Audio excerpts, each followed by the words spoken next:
Well,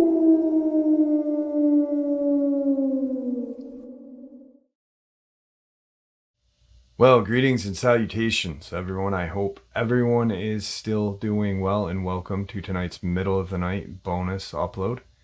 Before we get into this, a couple links. As you know, I rely on Patreon, PayPal, channel membership, and the merch to help the channel to continue to grow and go. Links to Patreon, PayPal, and channel membership is in the description below. The merch is displayed directly under the video. Also, Dogman, Frightening Encounters, Volume 1 through 3, the audiobook versions. They were written and researched by Tom Lyons, narrated and produced by me, Jeff Nadolny.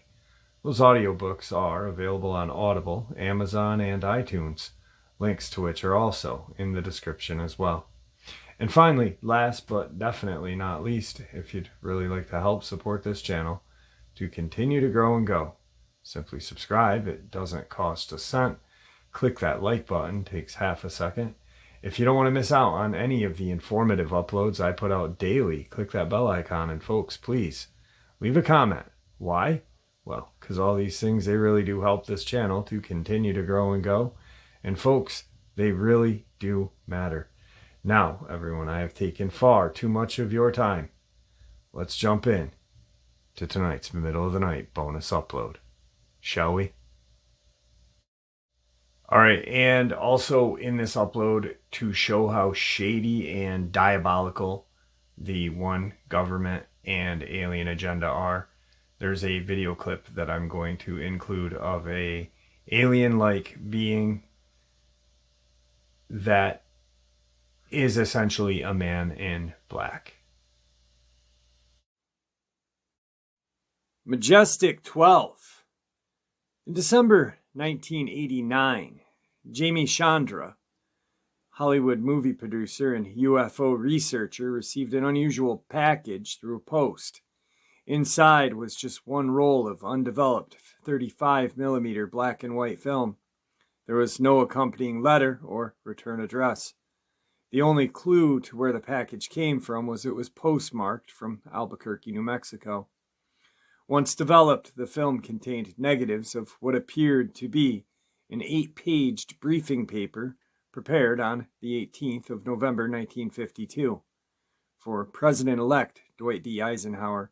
A warning on the first page read, "This is a top-secret, eyes-only document containing compartmentalized information essential to the national security of the United States."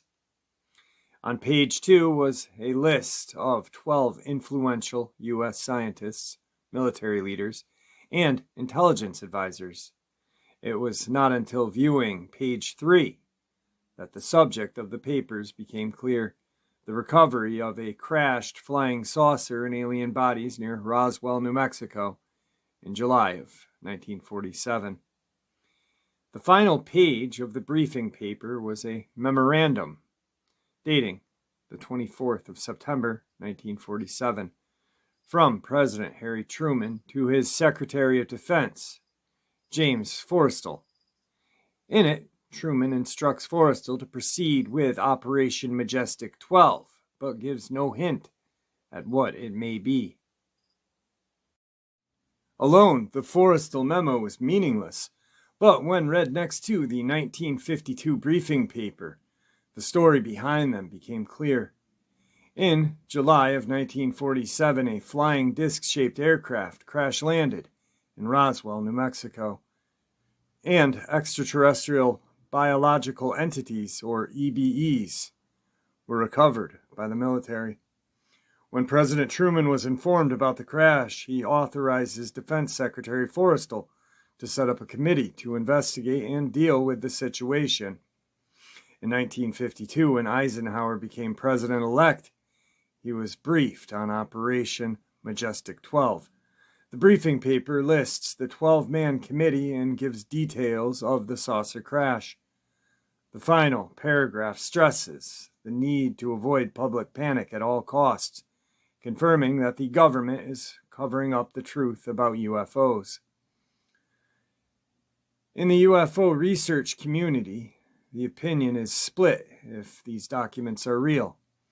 In one corner, Stanton T. Friedman, who has dedicated over 10 years of research to finding the truth. Bill Moore and Jamie Chandra believe the documents to be real. In the other corner are Kevin Randall, Armin Victorian, and Philip Klass, all of whom have reasons to believe they are faked. To add to the mystery surrounding the MAJESTIC-12 papers, also known as MJ-12 or MAJIC, a number of other similar packages have turned up over the last few years. The first was a postcard delivered to Bill Moore in 1985. Postmarked New Zealand, it suggested him to research newly declassified documents at the U.S. National Archives. Moore and Chandra did so and found a memo confirming the existence of MJ-12, written by Eisenhower's Special Assistant for National Secretary Robert Cutler, and addressed to Nathan Twinling, the U.S. Air Force Chief of Staff. Between 92 and 96, another UFO researcher named Tim Cooper received a number of MJ-12 documents, all of which he quietly shared with Friedman. Several were proved hoaxes, but according to Cooper and Friedman, 2 single-page documents appeared to be genuine. The first is a brief instruction to General Nathan Twinning, an alleged member of MJ-12, concerning his activities during the July 1947 trip to New Mexico, the site of the crashed saucer. The second document is a memo to President Truman dictated by the U.S. Secretary of State George C. Marshall to his Executive Secretary, R.H. Humslin.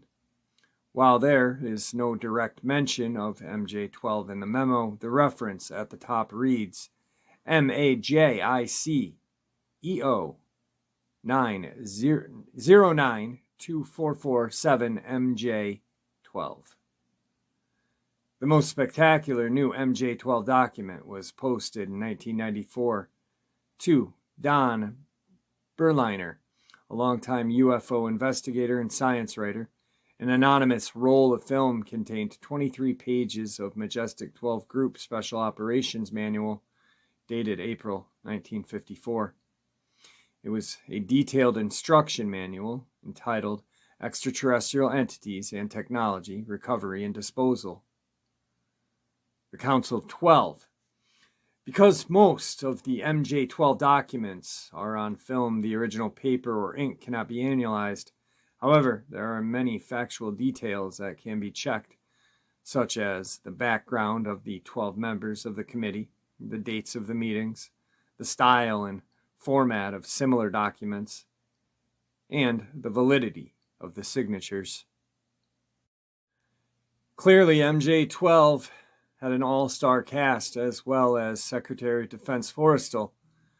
There were the first 3 directors of the Central Intelligence: Air Force General, Army General, Secretary of Army, and 5 of the U.S.'s most influential scientists.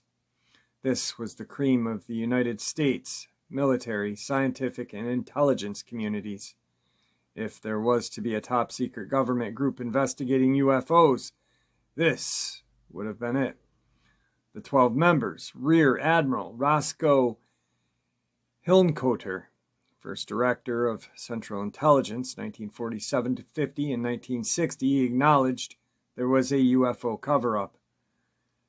Dr. Vannevar Bush, Chairman of the Joint Research and Development Board, 45 to 49, advisor to the President and key player in the atomic bomb development.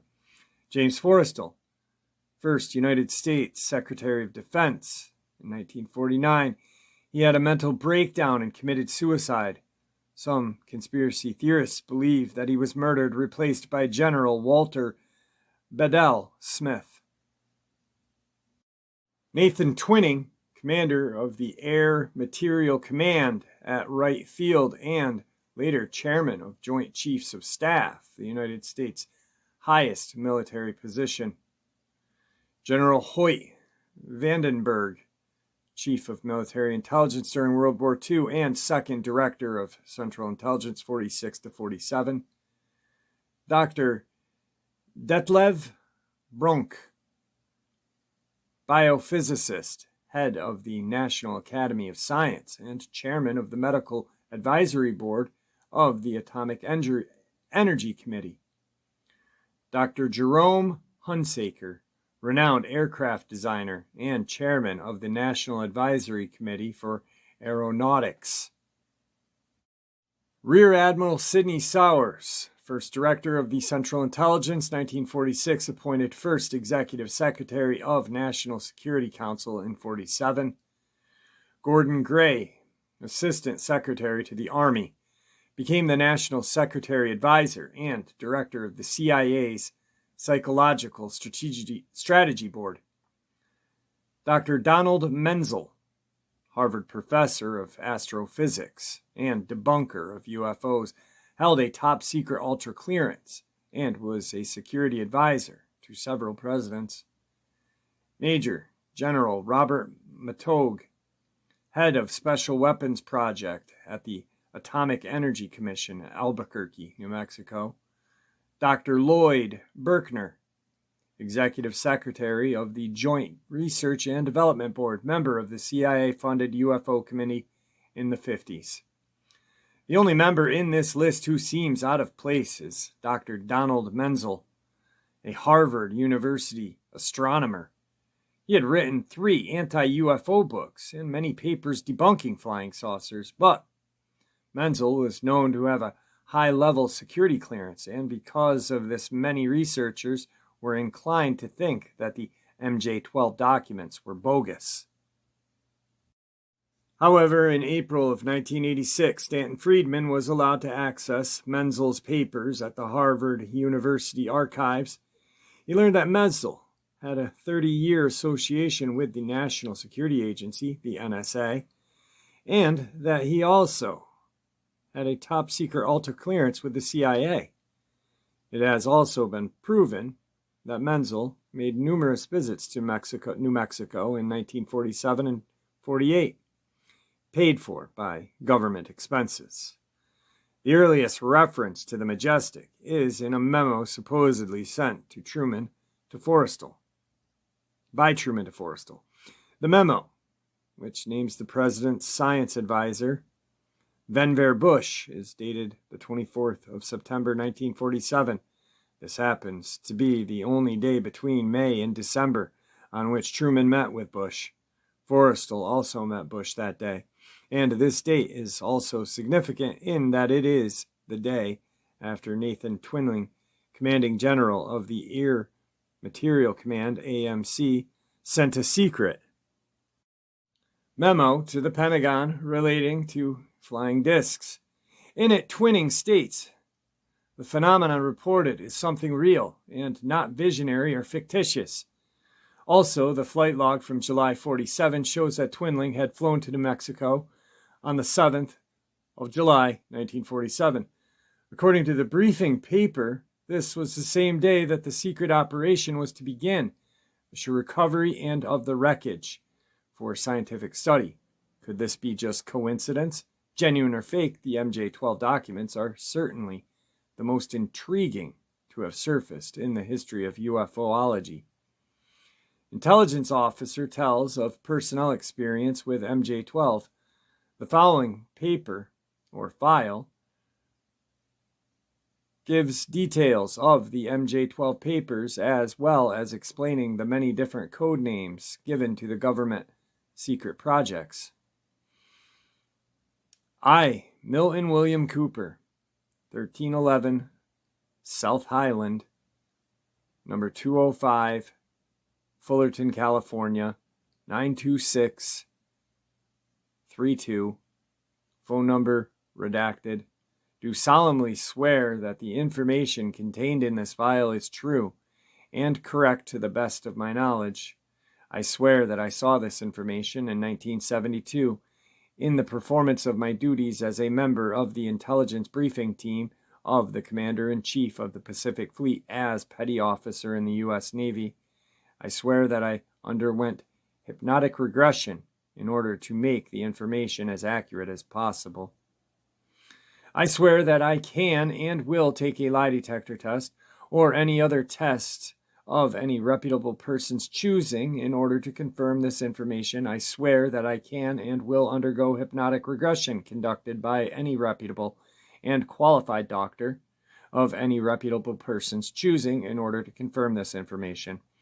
I will not, however, submit to any test or hypnosis by anyone who is now or has ever been connected to the government in any capacity for obvious reasons.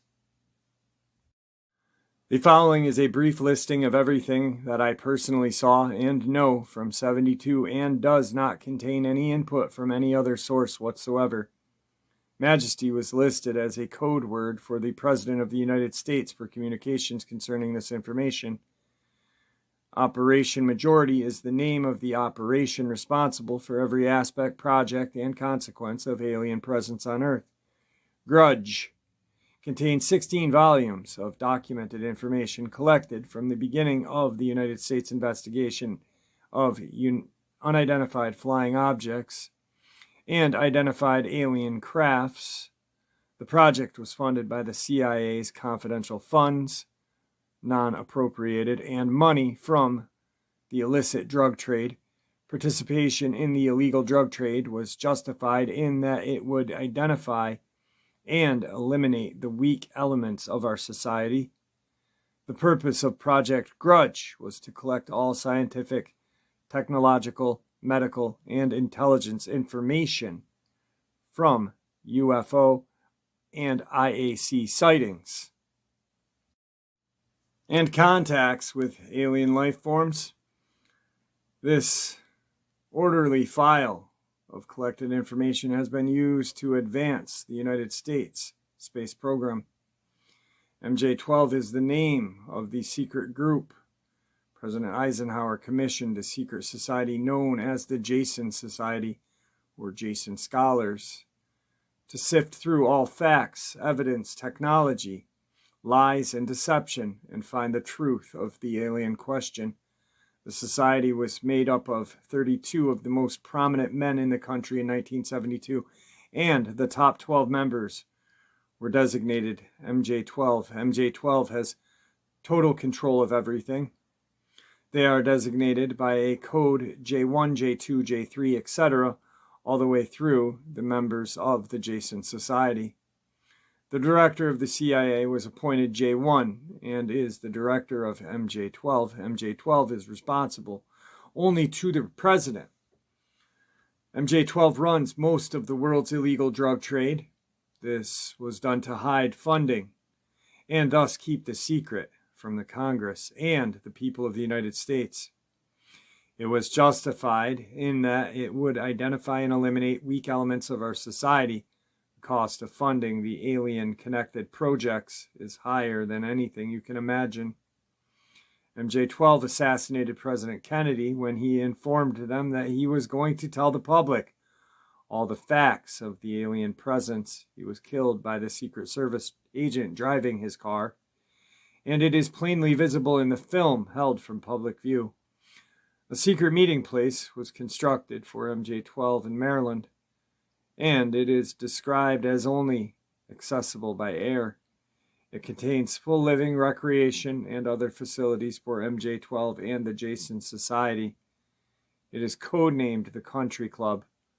Only those with top secret MAJIC clearance are allowed to go there.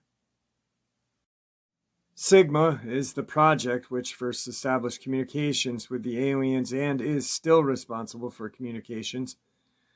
Plato is the project responsible for diplomatic relations with the aliens. This project secured a formal treaty, illegal under the Constitution, with the aliens. The terms were that the aliens would give us technology. In return, we agreed to keep their presence on Earth a secret, not to interfere in any way with their actions, and to allow them to abduct humans and animals. The aliens agreed to furnish MJ-12 with a list of abductees on a periodic basis. MAJIC is the security classification, and clearance of all alien-connected material, projects, and information. MAJIC means MAJI controlled. Aquarius is a project which compiled the history of alien presence and their interaction with Homo sapiens upon this planet for the last 25,000 years, and accumulating with the Basque people who live in the mountainous country on the border of France, Spain, and Syrians. Granite is the project responsible for control of all information and documents regarding this subject and accountability of the information and documents. Pluto is a project to evaluate all UFO and IAC information pertaining to space technology. Pounce is the project formed to recover all downed crafts and aliens. Red Light is the project to test fly recovered aircraft. It is conducted at Area 51, Dreamland, in Nevada. It was aided when the aliens gave us a craft and helped us fly them. The initial project was somewhat successful in that we flew a recovered craft, but blew it up in the air and the pilots were killed. The project was suspended at the time until the aliens agreed to help us. Snowbird was established to cover for the Project Red Light. Several flying saucer-type craft were built using conventional technology. They were unveiled to the press and flown in front of the press. The purpose was to explain accidental sightings or disclosure of red light as having been the Snowbird craft. Luna is the alien base on the far side of the moon. It was seen and filmed by the Apollo astronauts. A base, a mining operation using very large machines, and a very large alien craft describing in the sighting reports as motherships exist there. NRO is the National Recon Organization based at Fort Carson, Colorado. It is responsible for security of all alien and alien craft-connected projects. Delta is the designation for the specific arm of NRO, which is especially trained and tasked with security of these projects. Joshua is a project to develop a low-frequency pulse sound-generating weapon. It was said that this weapon would be effective against the alien craft and beam weapons. Excalibur is a weapon to destroy the alien underground base. It is to be a missile capable of penetrating 1,000 meters of tufa, hard-packed soil, such as that found in New Mexico, with no operational damage. Missile apogee not to exceed 30,000 feet, AGL, and impact must not deviate in excess of 50 meters from designated target. The device will carry 1 megaton of nuclear payload. Aliens, there were 4 types of aliens mentioned in the papers. A large-nosed gray, with whom we have the treaty. The gray, reported in the abduction cases, that works for the large-nosed gray. The blonde human-like type, described as Nordic. The red-haired human type, called the orange. The home of the aliens was described as being a star in the constellation of Orion, Barnard's star, and Zeta Reticuli 1 and 2. I cannot remember, even under hypnosis, which alien belongs to which star. EBE is the name or designation given to the live alien captured at 1947's Roswell crash. He died in captivity. KRLL or KRLLL or CRLL or CRLLL, pronounced Krill or Krill, was the hostage left with us at the first Holloman landing as a pledge that the aliens would carry out their part of the basic agreement reached during the meeting. Krill gave us the foundation of the Yellow Book, which was completed by the guests at a later date. Krill became sick and was nursed by Dr. G. Mendoza, who became an expert on alien biology and medicine, Krill later died. His information was disseminated under the pseudonym O.H. Krill or Krill. Guests were aliens exchanged for humans who gave us the balance of the Yellow Book. At the time I saw the information, there were only 3 left alive. They were called elves, or alien life forms. Religion. The aliens claimed to have created Homo sapiens through hybridization. The papers said the RH blood was proof of this. They further claimed to have created all of our major religions. They showed a hologram of the crucifixion of Christ, which the government filmed. They claim that Jesus was created by them. Alien bases exist in the Four Corners area of Utah, Colorado, New Mexico, and Nevada. 6 bases were described in the 1972 papers, all on Indian reservations, and all in the Four Corner area. The base near Duluth is one of them. Murder. The document stated that many military and government personnel had been terminated, murdered without due process of law, when they had attempted to reveal the secret. Craft recoveries. The document stated that many craft had been recovered, the earlier ones from Roswell, Aztec, Roswell again, Texas, Mexico, and other places. General Doolittle made a prediction that one day we would have to reckon with the aliens, and the document stated that it appeared that General Doolittle was correct. Abductions were occurring long before 1972. The document stated that humans and animals were being abducted and or mutilated. Many vanished without a trace. They were taking sperm and uva samples, tissue, performing surgical operations, implanting a spherical device 40 to 80 microns in size near the optic nerve in the brain, and all attempts to remove it resulted in the death of the patient. The document estimated that 1 in every 40 people have been implanted. This implant was said to give the aliens total control of that human. A contingency plan should the information become public or should the aliens attempt to take over. This plan called for the public announcement that a terrorist group had entered the United States with an atomic weapon. It would be announced that the terrorists planned to detonate the weapon in a major city. Martial law would be declared, and all persons with implants would be rounded up along with dissidents and would be placed into concentration camps. The press, radio, and TV would be nationalized and controlled. Anyone attempting to resist would be arrested or killed. Contingency plan to contain or delay release of information. This plan called for the use of the MAJESTIC-12 as a disinformation ploy to delay and confuse the release of information should anyone get close to the truth. It was selected because of a similarity of spelling and a similarity of MJ-12. It was designated to confuse memory and to result in a fruitless search for material which did not exist. Source of material contained in the documents which I saw. The source of material was an ONI counterintelligence operation against MJ-12 in order for Navy to find out the truth of what was really going on. The Navy at the time, or at least the Navy that I worked for, were not participants in any of this. The different services and the government conduct these types of operation against each other all the time.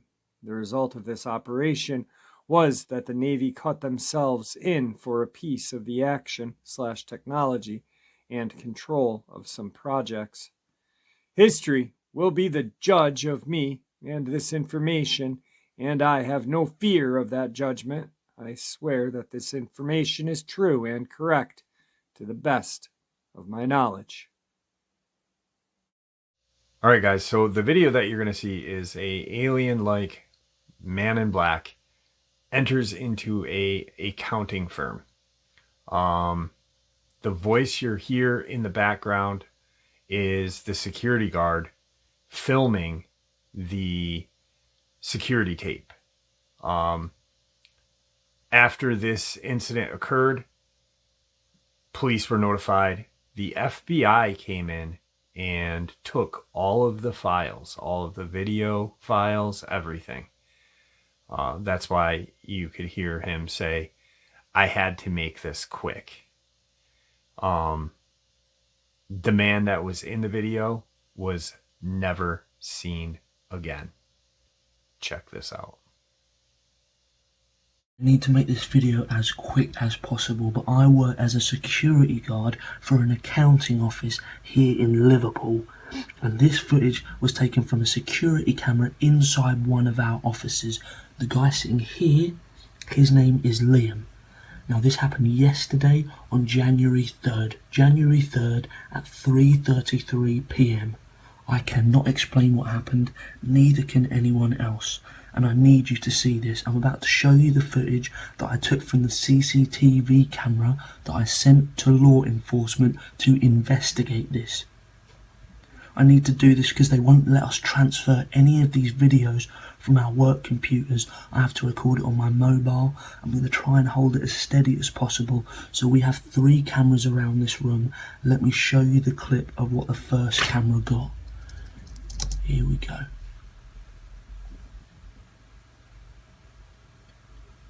So as I said, this is Liam. He's one of the main accountants in the office.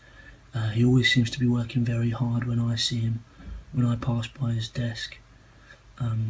As you can see, he's typing away here. He is very hard at work. But in a few seconds, he must hear something. Something catches his eye because he turns around. Seems to get on with his work fine. It hasn't distracted him too much. He begins to type again. Gets back to work. He turns around again. I wish these cameras had sound, but just watch what happens here. So he turns back a 3rd time, and this time there must be a knock at the door or something, because as you can see, he gets up, he goes to answer the door, and this is where things get strange. So a guy in a black suit walks in and shakes his hand. This guy. You can already tell from just him walking in that something's not quite right about him. He walks over to the end of the desk and they begin to have some sort of conversation.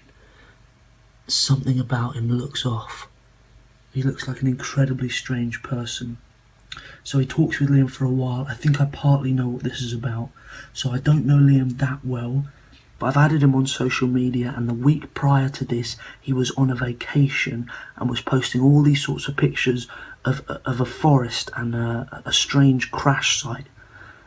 There was this really strange object. He kept on taking quite a lot of pictures of it, posted them all to social media. Now, I don't believe in UFOs or aliens myself, but why else would they be confronting him like this? And as you can see, he is confronting him. He's looming over his desk. Liam's sort of backing away, defending himself, and I would put money on there having some sort of argument about what Liam's found. Ever since then I haven't been able to find Liam on social media. I only wish I would have downloaded the pictures that he posted. There's some definite confrontation going on here, and there obviously is, because Liam feels very uncomfortable and he reaches for the scissors on his desk. This guy quickly gets something out of his pocket. Liam goes absolutely still. He does this strange hand symbol, some sort of triangle or something.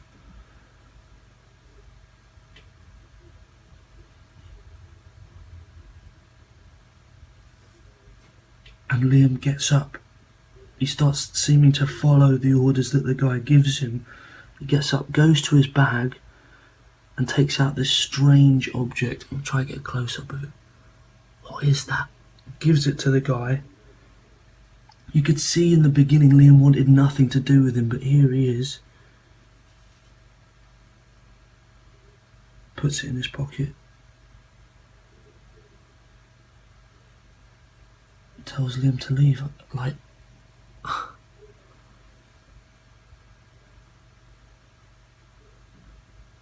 So strange. So strange. Liam's shoes are there.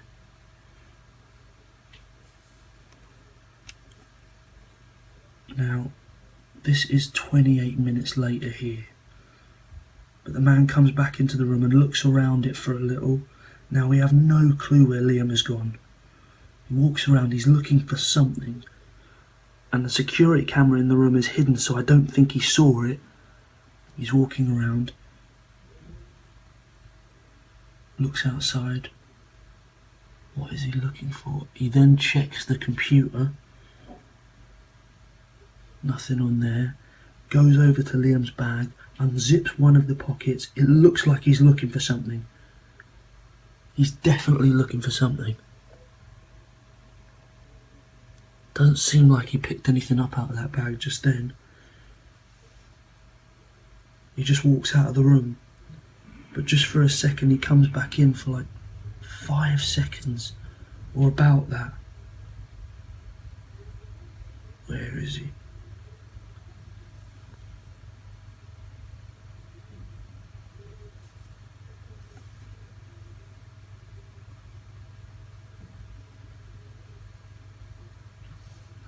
There he is. Comes back in, goes straight for the bag, and then he walks out for the final time, and that's it. Like I said, Liam's been gone since January 3rd. Now at least I have these things documented, I have the footage, and I'm actually doing something about it. I've been left to my own means. I'm going to at least try and figure out what's happened. I don't know how, but this needs to be seen, it needs to get out. This can't be hidden. Something is obviously very wrong here.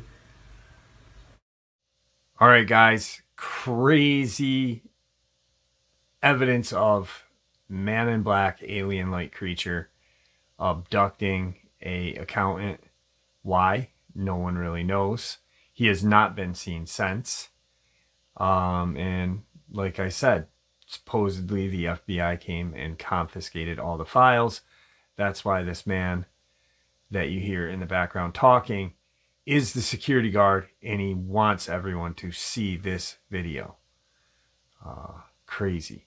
And then there's some even crazier stuff about MAJESTIC-12. It just doesn't get creepier than that. Anyway, guys, I hope you enjoyed tonight's middle of the night bonus upload as much as I enjoyed sharing it with you. I'd like to thank you all for supporting this channel. Your support is what makes this channel special and what continues to make it grow and go. Everyone, please stay safe, happy, healthy, and ever vigilant, keeping an eye on our children, our pets, our family, and friends. These creatures are real. They're out there and they are dangerous. Share this information with the people you love and care about, and it may just help save their lives someday. Until next time, never stop asking questions, never stop searching for answers, and God bless you all.